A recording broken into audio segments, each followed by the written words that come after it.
Hey guys, Twichshot here, and welcome to the third part of the Let's Play Dragon Age 2 demo series. Um, I have beaten this game. It's pretty good. This third part is the last part I'll be doing though, because this part, this recorded part was when I first started playing it, and I got about 25-26 minutes of gameplay before I died like a noob. So yeah, unfortunately, it's gonna be the last episode, but it's a good 8-9 minutes. Yeah, I played it a lot, and I really enjoyed the demo. So I really can't wait for the game to come out. Anyway, about the Crisis 2 update. Yeah, I said I couldn't do Crisis 2 videos, but Crisis 2 demo videos, but I think I might be able to, because it seems like if I can put it on a lower graphic setting, it seems like I can use Brass. Even though it's a tiny bit laggy, the graphics are still pretty good. I mean, Crisis is an amazing game in terms of graphics, so I will still probably be able to do it, but just don't, quote me on that. Anyway, if you guys have been playing this demo, what do you guys think of this game? I mean, overall, I think it's a really solid game. I've said it in the past two commentaries of this game. Sorry, I'm a little sick right now, but I've said it in the last two episodes of this series, but this game overall is pretty solid, and I really enjoyed it.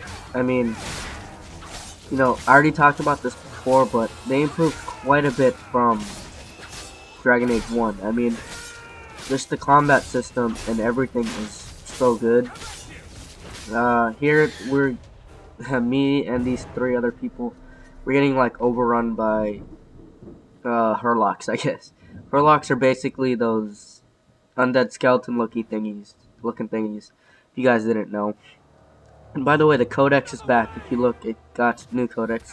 The codex is something I really like in Dragon Age 1, and it basically gave the game some, like, value, because replay value.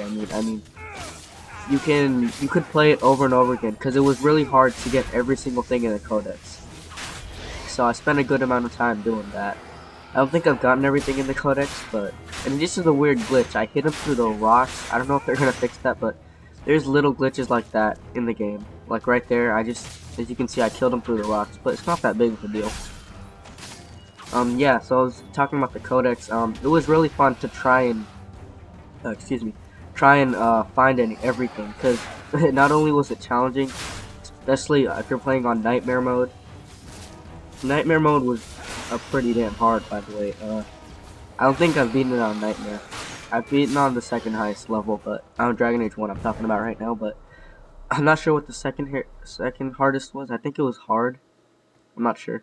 I think it was called hard, but some games have other names, like hardened for Call of Duty, but anyway, the inventory system, unfortunately, is disabled in the beta. I mean, not the beta, the demo.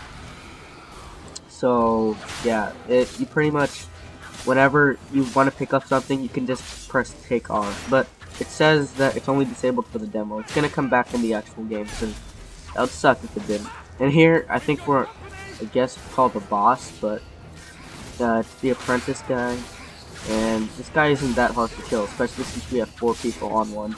But he does have quite a bit of health. That's another thing I noticed. Enemies are a lot harder to kill. I don't understand why. Maybe it's because it was only the first few levels of the game. But yeah, the enemies were took pretty long, and overall this game just seems challenging, a lot more challenging than Dragon Age 1. It takes a lot more, planning and everything, and what really fucked me over in this one session of playing, this is the first time I ever played this game, what really fucked me over was the fact that I didn't use any of the tactics. I mean, not the tactics, the combat tactics, whatever they're called. Basically what they are is you automatically, if you like, you can set them to preset, and you can automatically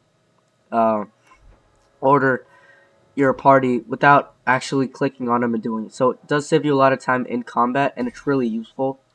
For instance, if you have a healer in your party, it's really hard just to switch over to your healer, then cast the heal spell on your ally. Whereas if you use the combat tactics, then all you can do is you can go to the healer character, change his settings to, you know, use heal on character that is below 50% health. You know, some things like that. I really liked it in Dragon Age 1, so I'm glad they brought that back because it does take quite a bit of skills. These are the ability screen, by the way, for the mage. I would recommend making your mage learn heal, as it's and using combat tactics to make it so that she uses it, as it really, you know, benefits your party. Since in this game, if you pick a warrior, uh, apparently you get 2 warriors and a mage and some other person. I think it's another warrior. I'm not sure, but so you get 2 warriors and a mage. So basically a healer. So I'd suggest making her a damage / healer role. Yeah. I'm running out of topics to talk about right now, but here comes the final part. Well, not the final part. Excuse me. This is the final part I make it to. By the way, this is the first time I ever played the game. These 25 minutes. I already beat the game, like I said before, and I die right here, fighting this boss. So, unfortunate. Oh, and so does my party member, which kind of sucks. That's one less member that I could have used.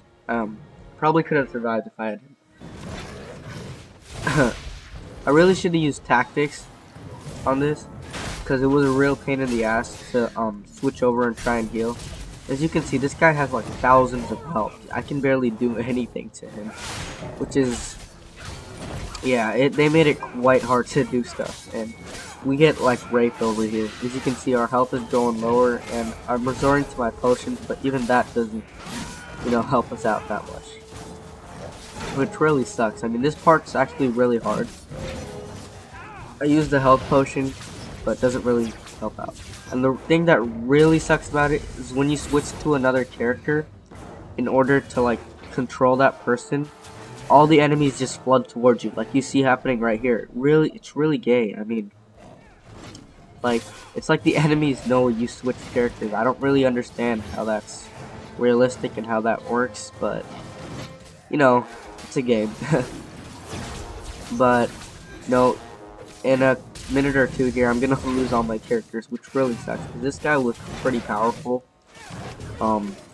Yeah, I failed here, so fortunately, sorry guys, I couldn't bring you like the whole gameplay, but it'd be cool if I could. But yeah, if you guys really want, I can just play it over again and record it. But anyway, this series was basically just to sort of get you guys into the series, because it's a really great game. Even though I get raped here, it's a really fun game.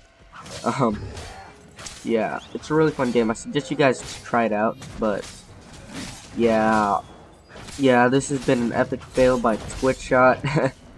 Yeah, probably should have planned better. Anyway, this has been a commentary by Twichshot.